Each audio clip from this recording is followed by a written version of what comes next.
James Thompson sat on the sagging wooden porch of his modest Seattle apartment, the late August breeze carrying the scent of pine and damp earth from the park across the street. At 42, his dark hair was flecked with gray, and his hands, rough from years as a carpenter, bore the quiet scars of a life spent building houses, furniture, a family that wasn't the one he'd been born into. In his lap lay a letter, its edges worn from being unfolded and refolded a dozen times that morning. The words were cold, unyielding, like a door slammed shut. His parents, Harold and Margaret Thompson, had left their entire estate, the family home in Tacoma, their savings, their stocks, to his younger sister, Emily. Not a single cent for James. The weight of it pressed against his chest, a tangle of betrayal, grief, and questions he couldn't yet answer. The Thompsons had once been a family bound by the small, sacred routines of everyday life. Their two-story house in Tacoma, with its peeling white paint and rose bushes Margaret tended with devotion, was a place of warmth and order. Harold, a meticulous accountant who loved his spreadsheets as much as his fishing trips on Puget Sound, was a man who believed in planning, in doing things right. Margaret, a school teacher with a laugh that could coax a smile from anyone, filled the house with books, music, and the smell of her homemade cinnamon bread. James, 5 years older than Emily, was the dependable son, the one who'd spend his teenage summers fixing the porch swing or rebuilding the shed with his dad, earning calluses and his parents' quiet pride. "You're our rock, James," Margaret would say, her eyes crinkling as she watched him sand a plank of wood smooth. Emily, the dreamer, lived in a world of her own, filling sketchbooks with fantastical scenes, dragons soaring over the Cascades, or the family home reimagined as a castle with turrets piercing the sky. Harold would pin her drawings to the fridge, his reserved smile speaking volumes. James had cherished those days, the steady rhythm of a family that felt unbreakable. He'd grown up under his parents' expectations, excelling in shop class, choosing carpentry apprenticeships over college because he loved the feel of wood under his hands, the satisfaction of building something that lasted. "You've got a gift," Harold would say, clapping him on the shoulder after they'd finished a project together. James believed he'd carry that gift into a future his parents would approve of, a steady job, a family of his own, a life rooted in the values they'd taught him. But everything changed when he was 28 and met Sarah. Sarah was 38, an artist with a quick wit and a spirit that seemed to burn brighter than anyone James had ever known. Divorced with a teenage son named Ethan, she painted bold, swirling murals that captured the chaos and beauty of life, canvases of stormy seas, vibrant markets, faces lit with joy or sorrow. James met her at a Seattle art fair, drawn to a painting of Puget Sound at dawn, its blues and greens shimmering like a memory he hadn't lived yet. He bought it, not because he could afford it, but because he wanted an excuse to talk to her. They talked for hours that day, about art, about life, about the way the world could break you and still be beautiful. James fell hard, seeing in Sarah a kind of courage he wanted to learn. His parents didn't see it that way. "She's too old for you," Harold said one evening, his voice sharp over the clink of dinner plates. "And that boy, what's his name, Ethan? He's not your responsibility." Margaret was gentler, her hands folded tightly in her lap. "We just want you to be sure, James. She's different. She's not like us." Sarah wasn't the church-going, casserole-baking daughter-in-law they'd envisioned. Her divorce, her unconventional career, her son from another man, it was all too much for them. They saw her as an outsider, someone who'd pull James away from the life they'd planned for him. But James, stubborn and in love, didn't listen. He proposed to Sarah after 6 months, and they married in a quiet courthouse ceremony, Ethan standing awkwardly by their side in a borrowed suit. Harold and Margaret didn't come, their absence a wound that never quite healed. The rift grew slowly, but relentlessly, like a crack in a foundation you don't notice until it's too wide to fix. James and Sarah built a life in Seattle, renting a small apartment with creaky floors and a view of the park. James took carpentry jobs, working long hours to keep the bills paid, his hands growing tougher with each passing year. Sarah sold her paintings at local markets, her vibrant canvases earning a small but loyal following. Ethan, shy and lanky, became the son James never knew he wanted. They'd spend evenings together, James teaching him how to carve a wooden spoon or fix a bike chain. Sarah cooking spaghetti while jazz played softly on the radio. It wasn't a wealthy life, but it was theirs, built on love and resilience. James would come home to find Sarah sketching at the kitchen table, Ethan doing homework nearby, and feel a quiet contentment that made the long days worth it. Emily, meanwhile, stayed close to their parents. She went to college, earned a teaching degree, and settled in Tacoma, just a mile from the family home. She was the daughter who called every Sunday, who brought homemade apple pies to family dinners, who remembered every anniversary with a thoughtful card. She'd sit with Margaret in the garden listening to stories about the old days, or help Harold organize his fishing gear. James, caught up in his new family, drifted further away. He'd call his parents when he could, but the conversations were short, strained by unspoken resentments. "You should visit more," Margaret would say, her voice tinged with disappointment. James always promised he would.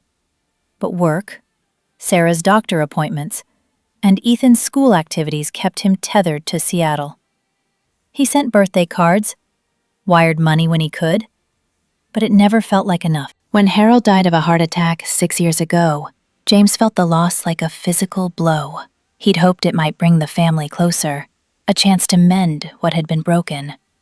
At the funeral, he stood at the back of the church, Sarah and Ethan beside him, feeling like an outsider in his own family. Margaret hugged him, her frail arms trembling, but there was a distance in her eyes, a sadness he couldn't reach. "You're doing okay, aren't you, James?" she asked, her voice soft but searching. He nodded, not mentioning the medical bills piling up from Sarah's chronic lung condition, which flared up unpredictably, or Ethan's college applications, which loomed like a mountain of debt. He didn't want to burden her. Emily, though, was front and center, organizing the service, greeting mourners with a polished grace that made her seem untouchable. She barely spoke to James that day, her eyes avoiding his, her responses clipped when he tried to talk.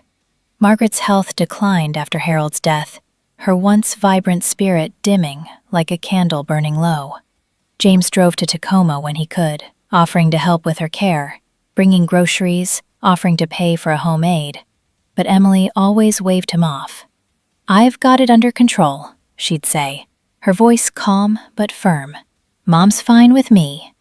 James trusted her, believing she was just being the dutiful daughter. He didn't know then that Emily was spending hours at their mother's side, driving her to doctor's appointments, managing her medications, listening to her stories of the past. To Margaret, Emily was the child who stayed, the one who showed up when it mattered. James, in her eyes, was the one who'd left, who'd chosen a new family over his own. When Margaret passed away last month, James felt the loss like a door slamming shut, locking away the chance to make things right. He hadn't seen her in nearly 2 years, their contact reduced to sporadic phone calls.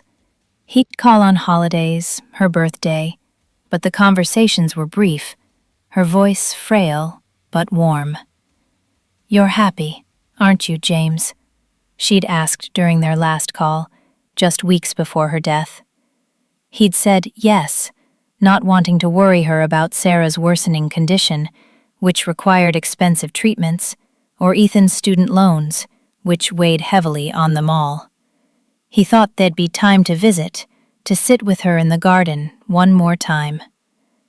At her funeral, Emily was the picture of devotion, her face pale as she accepted condolences, her grief polished and perfect.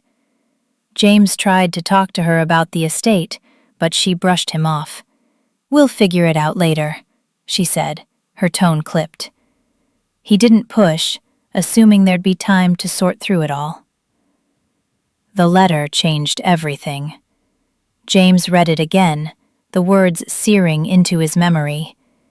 In accordance with the wishes of Harold and Margaret Thompson, the entirety of their estate is bequeathed to Emily Grace Thompson. The house, worth over $600,000 in Tacoma's rising market, the savings account, the stocks, nearly $1 million in total. Nothing for James. He set the letter down, his hands trembling, his mind racing. It wasn't just the money, though he and Sarah could have used it to ease the strain of her medical bills, to give Ethan a chance at a debt-free future. It was the message behind it. His parents had erased him from their legacy, as if he'd never been their son. He thought of his last call with his mother, her voice faint but kind, her question echoing in his mind. Had she known then that she'd cut him out? That evening, James sat at the kitchen table, the letter lying between him and Sarah. She reached for his hand, her fingers cool against his, her eyes steady despite the fatigue that clung to her. "We'll be okay," she said softly, her voice a quiet anchor. "We always are." But James couldn't shake the hurt, the sense of rejection that gnawed at him. Why had his parents done this? Had Emily influenced them? She'd always been their favorite, the one who stayed close. But he'd never thought her capable of something so deliberate. He remembered the times he'd tried to reconnect, sending checks for his mother's care, only for Emily to return them with a note, "We don't need it." He'd thought she was just being proud, protecting their parents' independence. Now, he wondered. He called Emily that night, his heart pounding as the phone rang 5 times before she answered. "Hey, James," she said, her voice flat, like she'd been expecting the call. "I got the lawyer's letter," James said, struggling to keep his tone even. "Everything went to you." A long pause stretched between them. "Yeah," Emily said finally. "That's what Mom and Dad wanted." "What they wanted?" James's voice rose despite himself, the hurt spilling over. "I'm their son too, Em. Why would they cut me out?" "They didn't think you needed it," Emily said, her tone softening but not apologetic. "You've got your life, James. You chose Sarah, Ethan. You moved on." "Moved on?" He gripped the phone tighter, his knuckles whitening. "You think marrying Sarah was moving on? She's my wife, Em. Ethan's my son." "It's not just that," Emily said, her voice careful, measured, like she was choosing her words with care. "They didn't want their money going to, you know, Ethan's future. They thought I'd use it better." James felt his face flush, anger mixing with disbelief. "Ethan's my family," he said, his voice low but firm. "You know that." "I didn't make the decision," Emily said, her words sharp now, cutting through the line. "They did. I'm just honoring their wishes." The call ended awkwardly, with Emily promising to talk later, in a tone that suggested she had no intention of doing so. James sat in the dark, replaying her words, the way her voice had shifted from soft to defensive. There was something she wasn't saying, a piece of the puzzle he couldn't see. Over the next week, he started digging, determined to understand what had happened. He called old family friends, neighbors in Tacoma, anyone who might know something. Most were vague, offering sympathy but little else. "Your mom was so proud of Emily," one said. "She was always helping out." Another mentioned Emily's work at the local school, how she'd used her inheritance to fund a new library wing. The praise for Emily was constant, but it only deepened James's unease. Then, a call from Mrs. Larson, the Thompsons' old neighbor, changed everything. "James, I hate to stir things up," she said, her voice low, hesitant, like she was breaking a confidence. "But I heard something you should know. Emily's been telling people you abandoned your parents, said you didn't care, that you were too busy with Sarah and Ethan to bother with them." James's heart sank, a cold weight settling in his stomach. "That's not true," he said, his voice barely above a whisper. "I called. I offered to help." "I know, dear," Mrs. Larson said, her tone gentle but firm. "But Emily was always there, taking your mom to appointments, paying for things. She told everyone you didn't contribute a dime to your mom's care, said you were ungrateful." James hung up, his mind spinning, the pieces falling into place with a sickening clarity. Emily had painted him as the neglectful son, the one who'd turned his back on his family. Had she convinced their parents to cut him out? He remembered the times he'd offered to help with Margaret's care, driving to Tacoma with a check, or offering to stay the weekend, only for Emily to insist she had it handled. "Don't worry, James," she'd said, her smile tight, her eyes unreadable.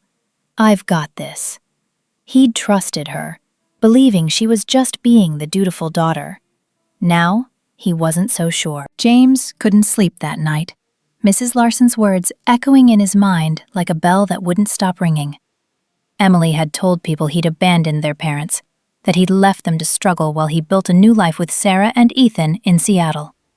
The accusation cut deeper than he'd expected, twisting the choices he'd made, choices born of love, necessity, and survival, into something selfish, something cruel. He lay in bed, staring at the cracked ceiling of their small apartment, the soft rhythm of Sarah's breathing beside him a reminder of the life he'd fought for. By morning, his hurt had hardened into resolve. He needed answers, not just for himself, but for Sarah, for Ethan, for the family his parents had never fully embraced. Over breakfast, James poured out everything to Sarah: the letter, Mrs. Larson's call, Emily's claims that he'd turned his back on their parents. Sarah listened quietly, her hands wrapped around a chipped coffee mug, her face pale from a sleepless night.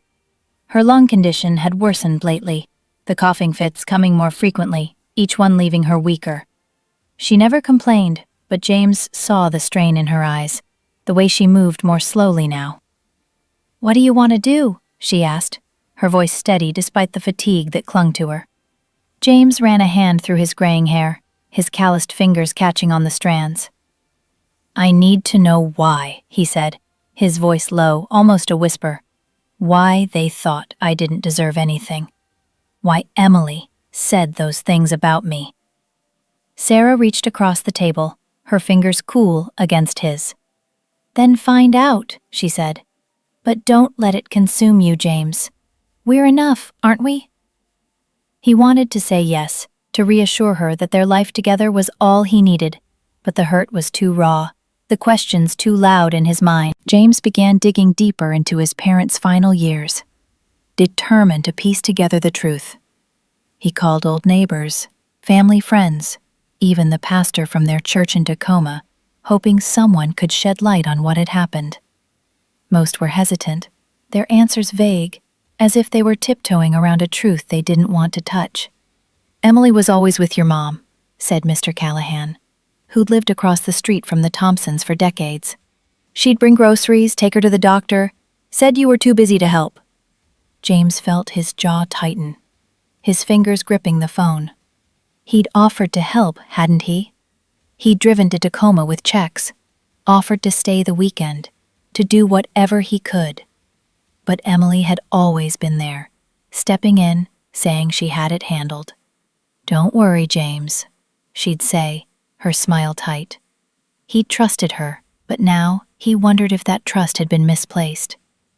A week later, James drove to Tacoma to see the family home, the place where he'd grown up, where memories of his parents still lingered. The house looked smaller than he remembered, its white paint peeling, the rose bushes Margaret once tended now overgrown and wild. Emily lived there now, according to Mrs. Larson. James hadn't told her he was coming.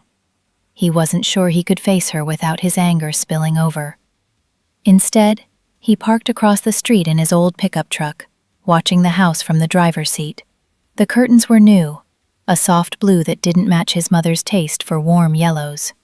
A sign in the yard advertised a local charity event, with Emily's name listed as a sponsor in bold letters.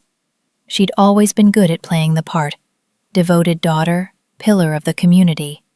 But James couldn't shake the feeling that there was more to her story, something hidden behind the polished image she presented to the world. He knocked on Mrs. Larson's door instead, hoping for more insight. She welcomed him into her small living room, cluttered with photos of her grandchildren and porcelain knickknacks.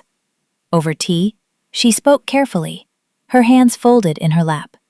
"Emily was your mom's shadow those last years," she said, her voice gentle but firm. "She'd tell Margaret you didn't call, didn't visit, said you were too wrapped up in your new family to care." James shook his head, his throat tight with frustration. "I called," he said, his voice rough. "Maybe not as much as I should have, but I did. I sent money, offered to help with Mom's care." Mrs. Larson patted his hand, her touch warm and maternal. "I believe you, dear. But Margaret, she was frail, you know? Her mind wasn't as sharp toward the end. Emily was there every day, and Margaret leaned on her.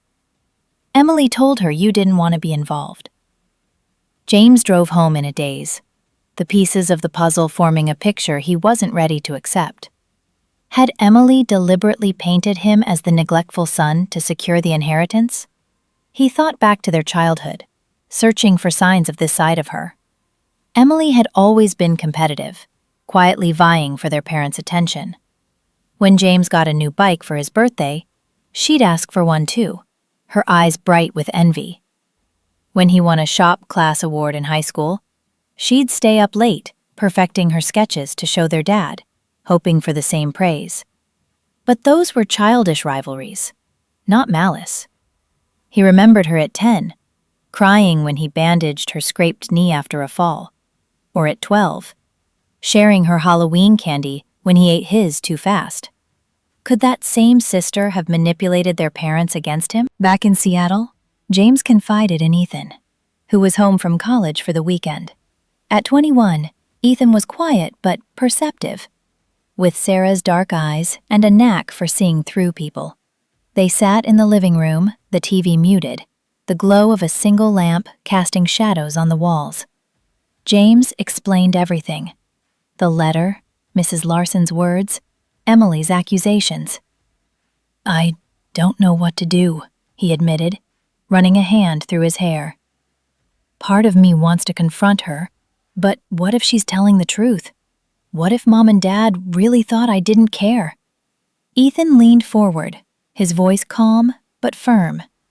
"You cared, Dad. You always did. You were working, taking care of Mom and me. You called Grandma, sent money. If Aunt Emily said otherwise, she's wrong." The word Dad still warmed James, a reminder that Ethan, though not his by blood, was his son in every way that mattered. Ethan's conviction gave him the push he needed to keep going. James decided to contact the lawyer who'd sent the letter, Richard Bennett, a man who'd handled his parents' affairs for years. He called Bennett's office, hoping for clarity. The lawyer was polite but guarded, citing client confidentiality. "Your parents' will was clear," he said, his voice clipped. "They made their decision based on what they believed was best." James pressed him, his frustration mounting.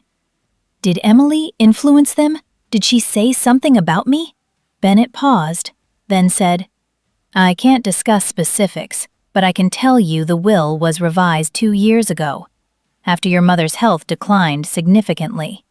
2 years ago, when Emily was spending every day with Margaret, while James was juggling 12-hour workdays and Sarah's hospital visits. The timing felt too convenient. The next piece of the puzzle came unexpectedly. James ran into an old high school friend, Tom, at a hardware store in Seattle. Tom had stayed in Tacoma, working as a real estate agent. Over coffee at a nearby diner, James mentioned the inheritance, and Tom's face darkened. "I heard something about that," he said, lowering his voice as if someone might overhear. "Emily's been talking to people in town, saying she's using the estate to fund community projects. A new library wing, a scholarship in your parents' name. Sounds noble, right? But I heard she's also buying a new place, a big one, on the hill overlooking the Sound. Paid cash." James's stomach twisted, a mix of anger and disbelief. The family home was valuable, but not enough to fund a library wing, a scholarship, and a new house. Where was the money coming from? Had Emily been planning this for years? James wasn't proud of it, but he started digging into Emily's life more closely. He checked her social media, public records, anything he could find without crossing a line.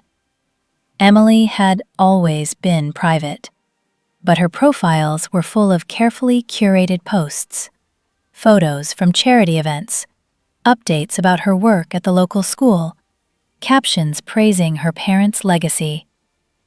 There was no mention of James, no trace of their shared history, as if he'd never existed.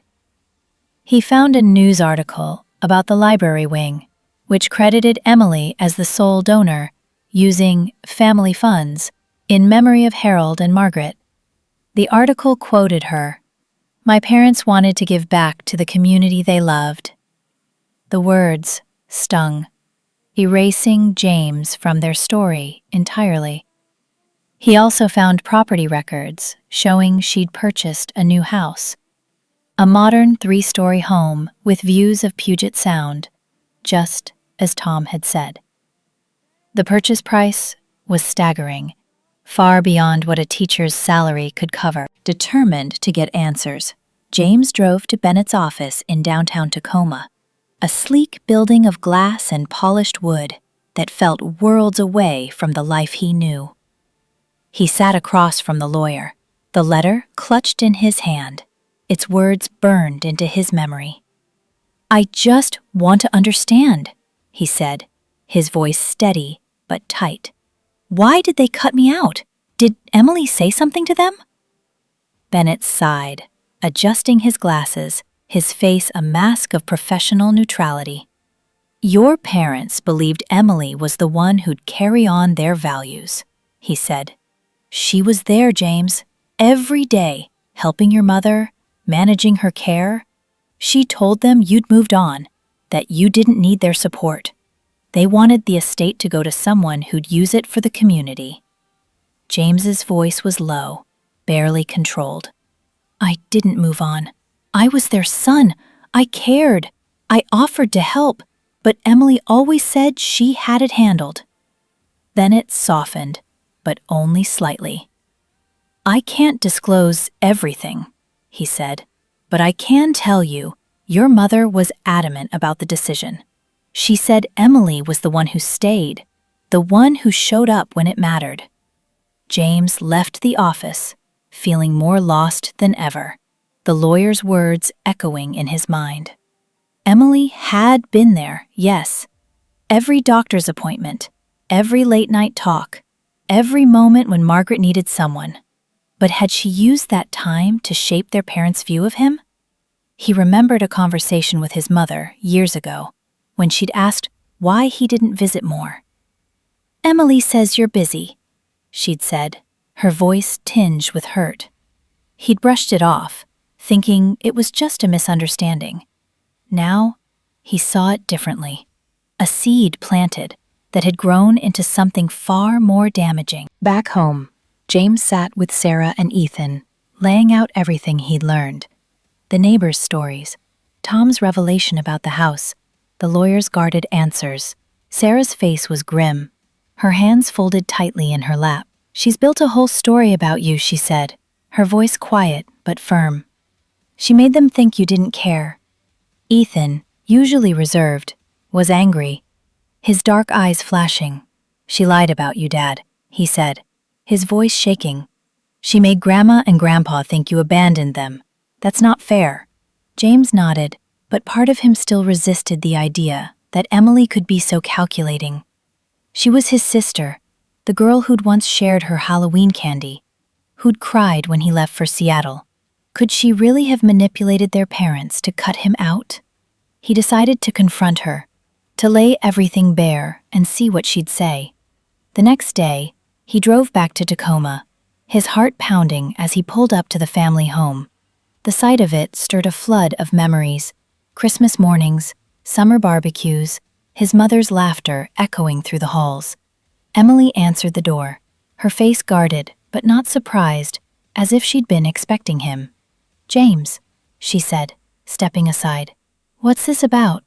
They sat in the living room, the same room where they'd once opened presents as kids, but it felt different now. Emily's modern furniture, her artwork on the walls, no trace of their parents' old things. James didn't waste time. "I know what you told people," he said, his voice steady but sharp. "You said I abandoned Mom and Dad, that I didn't care." Emily's face didn't change, but her eyes flickered, a brief crack in her composure. "I didn't say anything that wasn't true," she said, her voice calm but edged with defensiveness. "You weren't here, James. I was the one taking care of Mom, paying for her care, making sure she was okay. Where were you?" "I offered to help," James shot back, his voice rising despite himself. "I drove here, brought money, offered to stay. You told me you had it handled. You sent back my checks." "Because Mom didn't want your money," Emily said, her voice rising to match his. "She wanted you to show up, to care. But you were too busy with Sarah, with Ethan, with your new life." James felt the air leave his lungs, the accusation hitting like a punch. "They're my family," he said, his voice low but firm. "You think I should have left them to be here more? I was working, Em. I was keeping us afloat, paying for Sarah's treatments, Ethan's school. I called Mom, sent money when I could. You know that." Emily looked away, her jaw tight, her hands folded in her lap. "Mom and Dad didn't see it that way," she said finally. "They thought you'd chosen them over us." "And you let them think that," James said, his voice low, accusing. "You didn't tell them I called, that I offered to help. You let them believe I didn't care." Emily didn't answer right away, her silence heavy in the room. When she spoke, her voice was softer, but not apologetic. "I did what I had to do," she said. "Mom needed me. I was here. You weren't." The conversation ended without resolution, Emily's words hanging between them like a wall James couldn't break through. He drove home, his mind a storm of anger, doubt, and memories of a sister he thought he knew. Had he failed his parents by not being there enough? Or had Emily twisted the truth to secure the inheritance for herself? He didn't know what to believe, but he knew he couldn't stop searching for the truth, not until he understood what had really happened in those final years. James drove back to Seattle, with Emily's words ringing in his ears, each syllable a sharp reminder of the chasm that had grown between them. "I did what I had to do," she'd said, her voice soft but unyielding, as if she believed her actions were not just justified but necessary. The idea that his sister, the girl who'd once shared her Halloween candy, who'd looked up to him with wide eyes when they were kids, could have deliberately painted him as the neglectful son was almost too much to bear. But the evidence was mounting. Mrs. Larson's story about Emily's claims, Tom's mention of her new house on the hill, the lawyer's guarded words about the will's revision. James couldn't shake the suspicion that Emily had orchestrated this, not just to secure the inheritance, but to erase him from their parents' legacy entirely. rewriting their family's story to cast herself as the sole heir. Back in the small Seattle apartment, the walls seemed to close in as James sat at the kitchen table, the lawyer's letter still lying there, like a wound that wouldn't heal. Sarah was in the living room, sketching quietly, despite the labored breathing that had become more frequent with her worsening lung condition. Ethan was back at college, but his words from their last conversation lingered. "She lied about you, Dad." James wanted to believe there was some misunderstanding, some version of events where Emily wasn't the villain. But the more he learned, the harder it was to hold on to that hope. He needed the full truth, not just for himself, but for Sarah, who'd stood by him through every hardship, and for Ethan, who deserved to know his family's story wasn't built on deception. James decided to take a different approach. If Emily wouldn't give him straight answers, he'd find them elsewhere. He remembered Clara, his mother's old friend, who'd been close to Margaret in her final years. Clara, a retired librarian with kind eyes and a warm voice, had always treated James like her own son, slipping him cookies when he was a boy visiting the library with his mother. If anyone knew the truth about Margaret's state of mind, it would be her. James found her number in an old address book Sarah kept, a relic from the days when they'd still exchanged Christmas cards with his parents' friends. Clara answered on the second ring, her voice bright with surprise. "James, it's been too long," she said, her warmth cutting through the fog of his thoughts. "I was so sorry to hear about your mom." They met at a cozy cafe in Tacoma, a small place with mismatched chairs, checkered tablecloths, and the comforting smell of fresh coffee. Clara, now in her late 60s, had the same gentle smile James remembered from childhood, though her hair was fully gray now, pulled back in a loose bun. Over coffee and blueberry scones, James poured out everything: the letter that cut him out, Emily's accusations that he'd abandoned their parents, his growing suspicion that she'd influenced their decision. Clara listened patiently, her eyes softening with sympathy as she sipped her coffee. "Your mom loved you, James," she said finally, her voice steady but kind. "She talked about you often, even near the end. She'd show me pictures of you and Ethan, proud but sad. But she was fragile. Her memory wasn't what it used to be, and she leaned on Emily for everything." James leaned forward, his heart pounding. "Did Emily ever say anything about me? About why I wasn't around?" Clara hesitated, stirring her coffee slowly, her spoon clinking against the mug. "She did," she admitted, her voice careful. "She'd tell your mom you were busy, that you had your own family now. She didn't say it meanly, at least not at first, but it stuck with Margaret. She'd say, 'James is doing okay, isn't he?' And Emily would nod, say you didn't need her anymore, that you had Sarah and Ethan. I think Margaret believed it because Emily was the one there every day, telling her what to think." James felt a knot tighten in his chest, a mix of anger and grief that made it hard to breathe. "I called her," he said, his voice rough with emotion. "Maybe not as much as I should have, but I did. I sent money, offered to help with her care. Emily always said she had it handled." Clara reached across the table, her hand resting on his, her touch warm and maternal.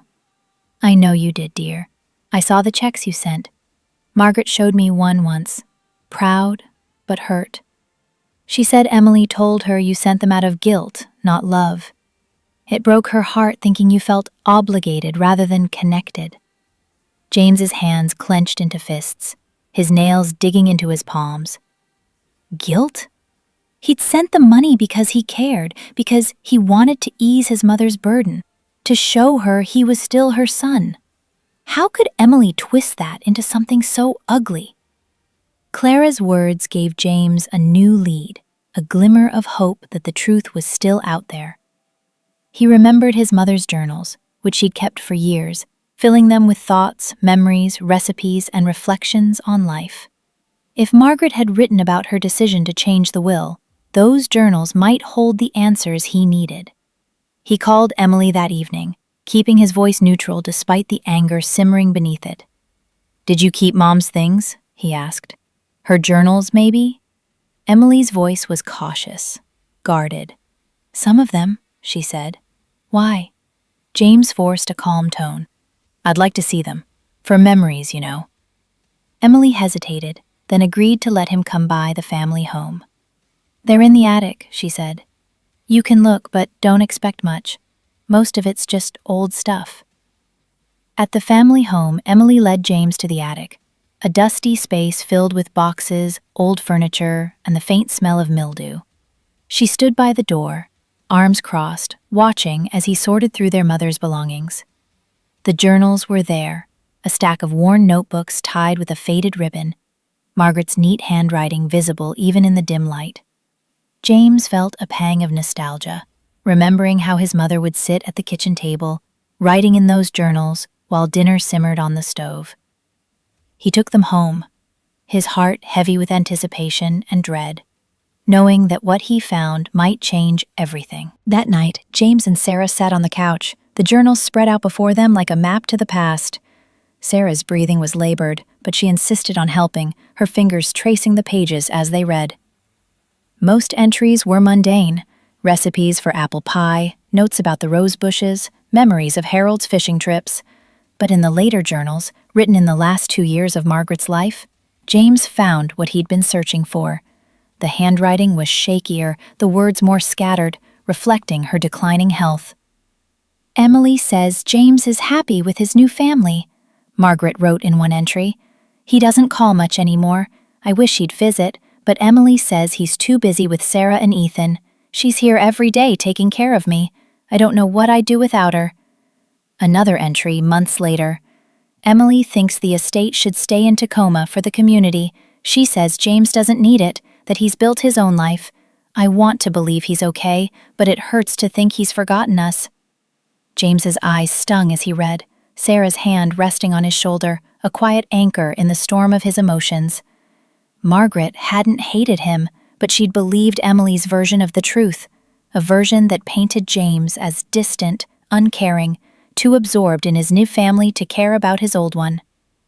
The final entry, dated just weeks before her death, was the hardest to read. "I've decided to leave everything to Emily. She's been my rock, my constant. James has Sarah and Ethan, his own family. I hope he understands." James closed the journal, his throat tight, tears blurring his vision. Margaret hadn't cut him out of spite. She'd done it because Emily had convinced her it was right, that James didn't need her, didn't want her.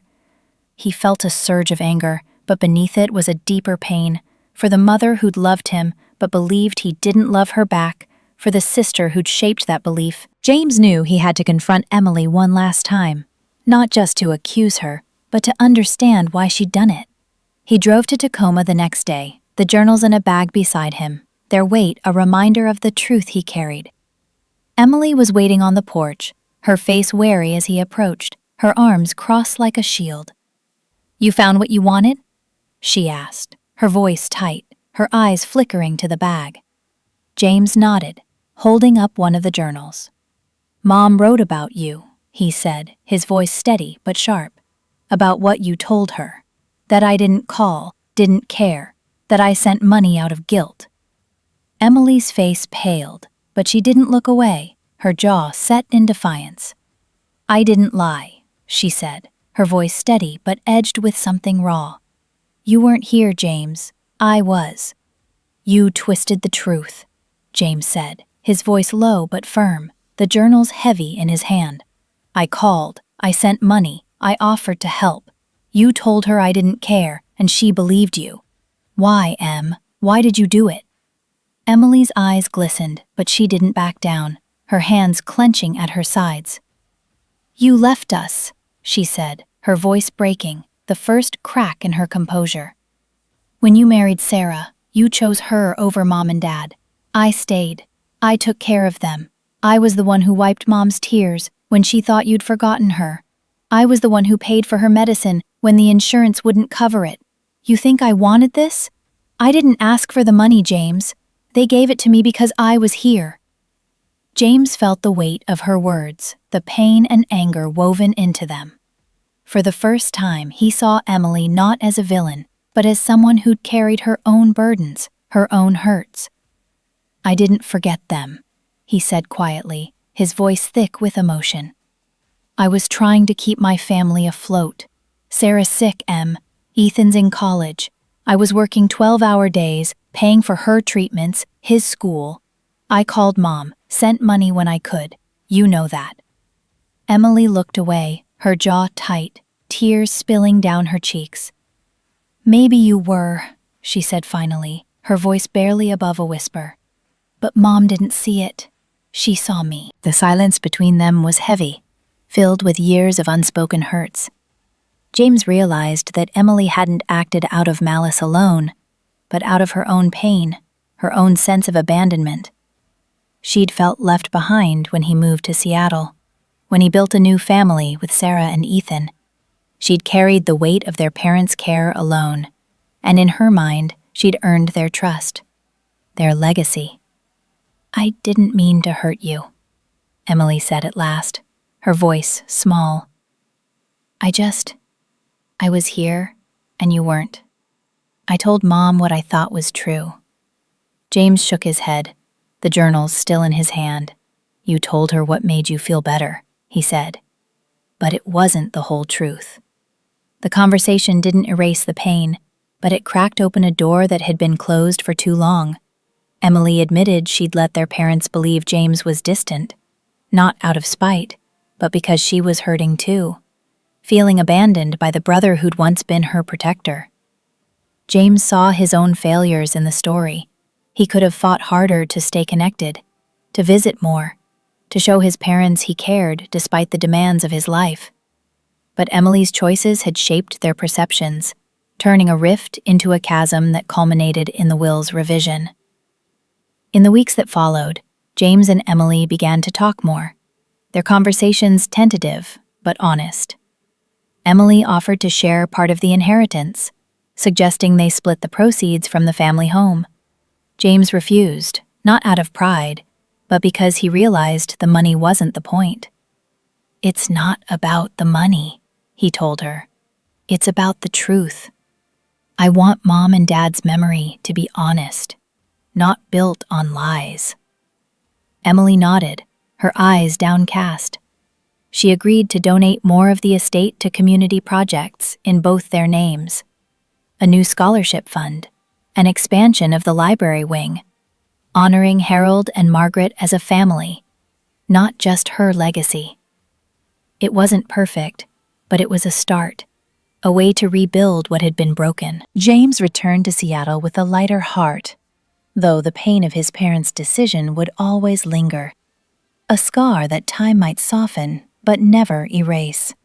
He sat with Sarah one evening, the journals on the coffee table, their pages a testament to the love and misunderstanding that had defined his family.